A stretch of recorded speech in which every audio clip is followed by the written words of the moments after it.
تفسیری موجود ہے، صحیح بخاری میں حدیث ہے، بلغوا عنی ولو آیہ، پہنچا دو میری طرف سے خواہ تمہیں ایک آیت ہی آتی ہو۔ قرآن میں اہل کتاب کی عورتوں کے ساتھ نکاح کو مومن مردوں کے لیے حلال قرار دیا گیا، مگر دوسری طرف قرآن میں مومنین کو تاکیدگی کی گئی کہ مشرک عورتوں کے ساتھ نکاح نہ کریں۔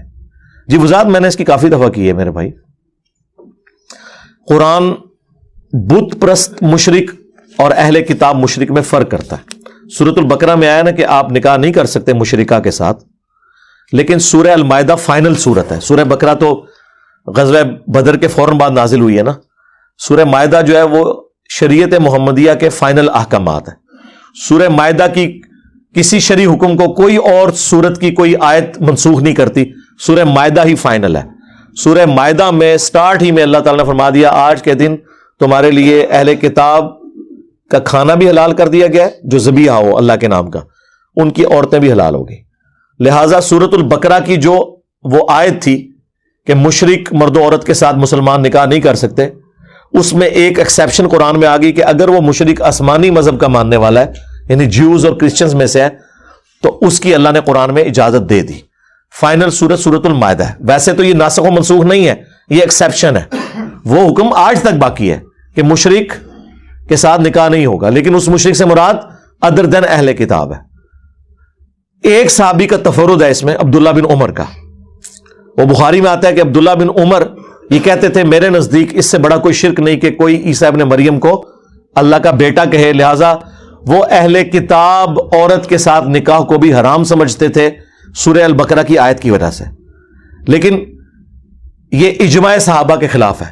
اسی لیے حافظ ابن کثیر نے تفسیر ابن کثیر میں عبداللہ ابن عمر کا یہ موقف نقل کر کے صحیح بخاری سے باقاعدہ اس میں بحث کی ہے کہ عبداللہ بن عمر کا یہ موقف جو ہے وہ ایکسیپٹیبل نہیں ہے، اجماع امت کے خلاف ہے، صحابہ کرام میں سے کسی نے یہ مطلب نہیں لیا اور لاجیکلی یہ مطلب بنتا بھی نہیں ہے۔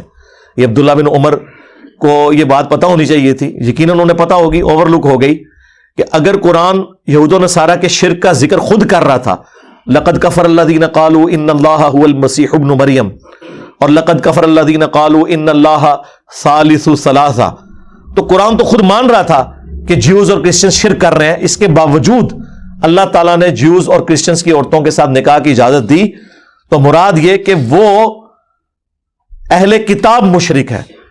لہذا اہل کتاب مشرک اور بت پرست مشرک کے اندر اللہ نے فرق کر دیا۔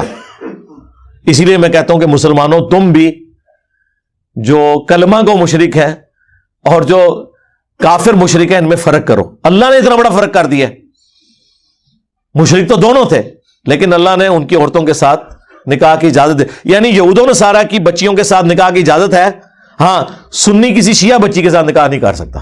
ان کی کتنی مت ماری ہوئی آپ ذرا دیکھیں، یعنی یہاں پہ دین بھی ایک، ٹھیک ہے، اس کے باوجود انہوں نے اتنا سینسٹیو اس مسئلے کو بنا دیا کہ سنی شیعہ کا نکاح ہو سکتا ہے کہ نہیں۔ قرآن کہہ رہا ہے یہود و نصارہ کی عورتیں تمہارے لیے حلال ہیں، لیکن یہ لوگ کس ایکسٹریم پہ چلے جاتے ہیں۔